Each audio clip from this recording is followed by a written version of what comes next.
Anh trong tăng với tôi máu à.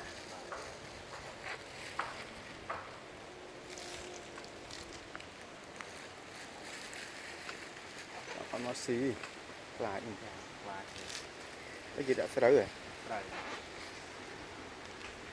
và mấy mới chết này lột từ dưới thì có tròn trở lại mê và đó mà này nó ngọt đang cắm đi khảo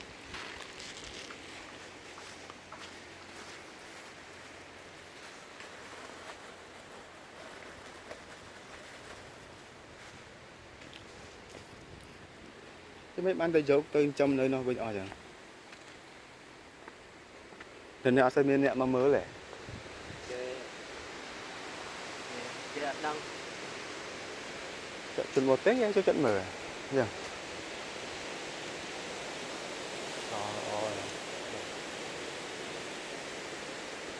cái mơ cầm đây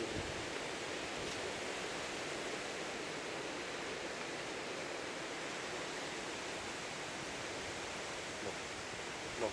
hả một cái gì thầm lại